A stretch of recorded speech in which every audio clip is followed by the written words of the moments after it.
Aujourd'hui, on va parler de cet accessoire. Cet accessoire, ce sont les lentilles de protection pour la One X2. Vous avez été quelques-uns à me poser la question sur YouTube ou sur Instagram, savoir ce que j'en pensais. Et le mieux, c'est d'être en extérieur pour faire ces tests avec un soleil rasant, donc ce sera parfait. Par contre, je mets mes lunettes parce que je vois rien. Le principal avantage de cet accessoire, tout le monde le connaît, c'est de protéger les lentilles de la One X2. Sur une caméra 360, les lentilles sont très exposées.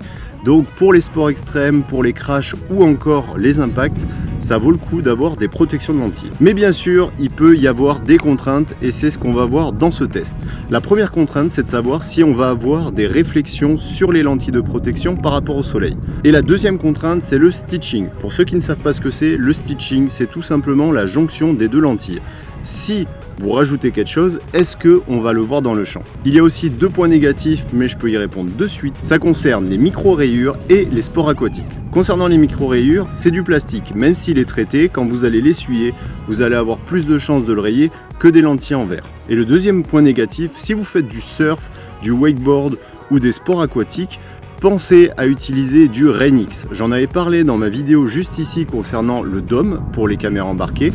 Quand vous utilisez du plastique, vous mettez du Rain-X, ça permet de déperler l'eau et d'enlever les gouttes d'eau présentes sur l'objectif. Voilà, maintenant qu'on a fait le tour sur cette présentation, on va faire un petit déballage pour vous montrer exactement ce qu'il y a dedans et ensuite on fera un test ici. C'est parti. Voilà, je vous ai tout déballé. Alors dedans, vous allez retrouver la notice, les deux lentilles de protection avec déjà un autocollant dessus pour coller sur votre caméra, deux packs de double face en plus si jamais vous voulez les enlever de temps en temps, et ce petit outil qui vous permet de décoller sans abîmer votre lentille.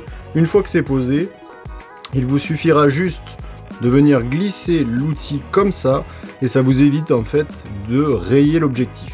Et avant de poser les protections, ça paraît logique, mais pensez vraiment à nettoyer très bien votre objectif avec aucune trace de doigt ou de poussière, parce que si vous mettez la lentille juste après, vous êtes sûr de le voir dans l'image. Et enfin, pour le poser, il vous suffira juste d'enlever cette partie-là et de venir la coller à l'extrémité de votre objectif.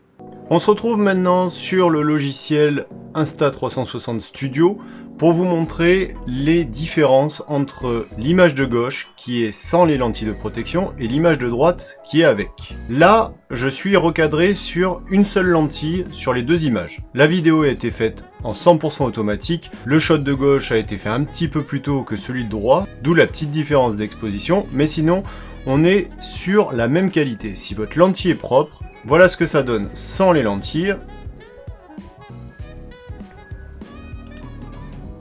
Et maintenant, voilà ce que ça donne avec les lentilles de protection. Donc, aucune différence. Maintenant, on va regarder la réflexion sur la lentille. Donc ça, c'est le premier point. Déjà ici, on peut voir une petite réflexion rouge qui est juste ici. Et si on se balade dedans, on doit avoir une réflexion ici aussi. Si on regarde notre shot sans les protections, il n'y a pas de problème là-dessus. Il y a vraiment qu'au moment où j'ai mis l'une des lentilles face soleil, où je suis arrivé à avoir aussi une petite réflexion sur l'image sans lentille, qui est juste ici. Maintenant, dans l'ensemble, vous allez quand même avoir moins de réflexion si vous n'utilisez pas les lentilles de protection. Après, ça reste quand même faible. On va lancer la vidéo. Maintenant, place à la jonction des images.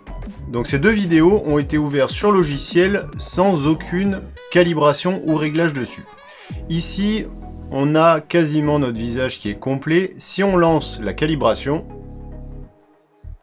on va avoir une légère amélioration sur certaines parties de l'image. Ici, si on lance la calibration, on a aussi une très bonne amélioration de l'image. Maintenant, au plus vous allez être proche du personnage, au plus ça va le couper. Donc je vais vous montrer un exemple. Là ici, on voit que je suis vachement coupé au niveau des lunettes. Mais il existe, au niveau du réglage du stitching, ici, Lens Guard. Si vous cliquez dessus, comme vous pouvez le voir, ça, là on est en normal. Et là, quand vous cliquez sur Lens Guard, hop, il y a un décalage. Très pratique si vous êtes proche d'un élément, par exemple comme ça. Par contre, quand vous allez vous décaler de l'image, vous allez avoir toute une coupure qui est ici. Et si on lance la calibration, ça revient au début. Et dans votre image, le problème c'est que si vous mettez le lens guard, vous allez voir la légère déformation de la lentille qui est ici, voilà. Hop, là on peut voir ici la déformation. On remet l'image. Voilà.